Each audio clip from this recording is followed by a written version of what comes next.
Good morning, staff, parents, families, and students. We put together some little mini-series on positive behavior and solutions for families to help support us and get us through these difficult times. The mini-series are going to focus on several different topics. This first series will include the importance of schedules, effective communication, some calming spaces, calming areas, as well as some creative coping strategies. This slide talks about some considerations that you want to do. You want to make sure that although we're not in school, we're still keeping a consistent schedule. There's a resource at the end of the slideshow that can be used at home. Be flexible with breaks. Have your students, have your children do a task and then give them a short break. You also want to make sure that you're maintaining daily routines. So that would be bedtime routines, keeping meals consistent, including activities throughout the day so they are getting those built-in breaks, as well as creating a sense of normalcy the best that you can during this unfortunate time. You also want to make sure that you're monitoring and limiting access to the television, internet, social media. This is important for both us as adults as well as our children to help keep that schedule. That could be something that the children can work towards, that they can earn extra time to use their social media, to use the internet, to use their TV once they complete their given tasks for the day. I provided a sample daily visual schedule as well as a link on PBS that you can find these. You can also do a simple whiteboard schedule. You could do a piece of paper. It just provides the students with the expectations. You can break it down like this one to morning, afternoon, evening.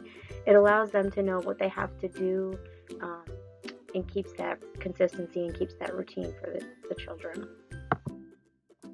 Communication strategies. So be open and honest with your students. Set that tone and schedule for each day with your children.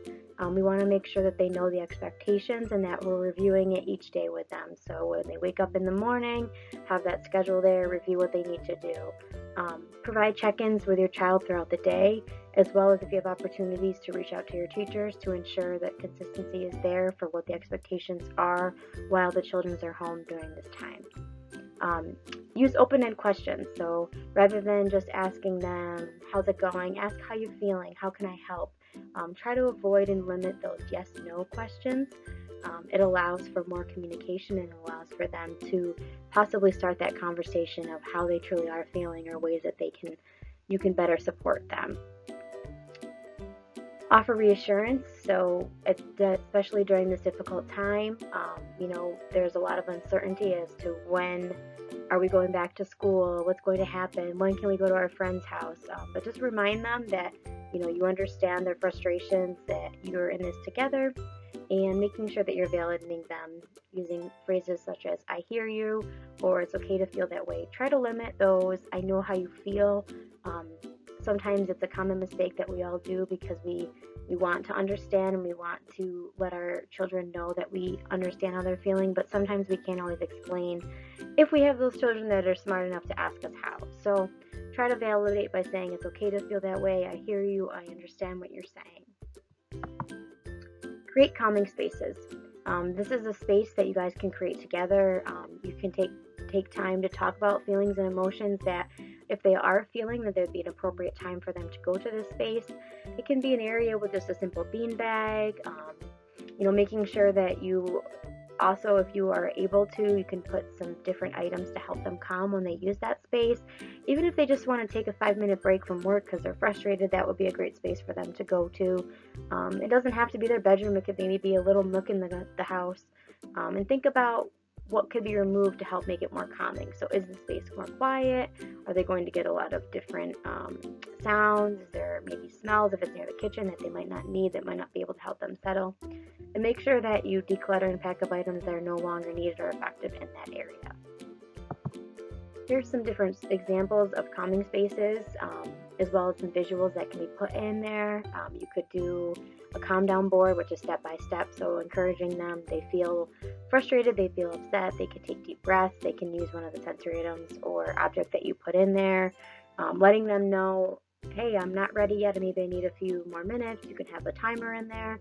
And then there's also a tote with some different strategies, things that can be made at home Since we aren't able to really leave our houses to go get items, there's a lot of different things that you could use within your home. You could use water bottles with bubbles that they could shake. You could put glitter in there. You could put beads in the bottles. Any kind of squish balls. You could give them Play-Doh. Any type of items that would help them calm during this time. Creative coping.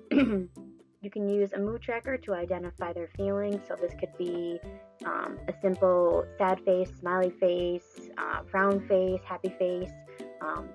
I know a good thing that I used to do when we were in school when I worked with the kids is having them draw, giving them a piece of paper and just telling them, draw it out, tell me how you feel. And sometimes they would scribble, sometimes they would make their own sad face.